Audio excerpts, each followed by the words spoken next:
Breaking news from Kalinga Web Media Insight.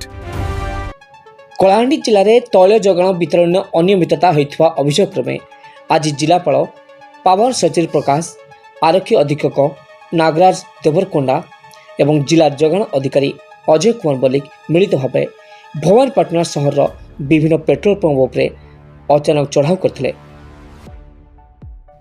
ଚଢ଼ାଉ ସମୟରେ Panda ଫୁଏଲ୍ସରେ 12,891 litre diesel ଏବଂ 13,245 ଲିଟର ପେଟ୍ରୋଲ ଗଚ୍ଛିତ ଥିବା ଜଣାପଡ଼ିଥିଲା। ସେହିପରି ପ୍ରଧାନ ଫୁଏଲ୍ସରେ 5,038 ଲିଟର ଡିଜେଲ ଏବଂ 6,880 ଲିଟର ପେଟ୍ରୋଲ ଗଚ୍ଛିତ ଥିବା ଜଣାପଡ଼ିଥିଲା। ବର୍ତ୍ତମାନ ସୁଦ୍ଧା ଜିଲ୍ଲାରେ 4,50,825 ଲିଟର ଡିଜେଲ ଏବଂ 61,03,978 ଲିଟର ପେଟ୍ରୋଲ ଗଚ୍ଛିତ ଅଛି ବୋଲି ଯଥେଷ୍ଟ ପରିମାଣରେ ପେଟ୍ରୋଲ ଏବଂ ଡିଜେଲ ଗଚ୍ଛିତ ଥିବା ମହଜୁଦ ଥିବା ନିୟମିତ ଯୋଗାଣ ଜାରି ରହିବ ବୋଲି ଏକଥା ଜିଲ୍ଲାପାଳ କହିଛନ୍ତି। କଳାହାଣ୍ଡିରୁ ରୋହିତ କୁମାର ନିଆଲଙ୍କ ରିପୋର୍ଟ, OTN TV।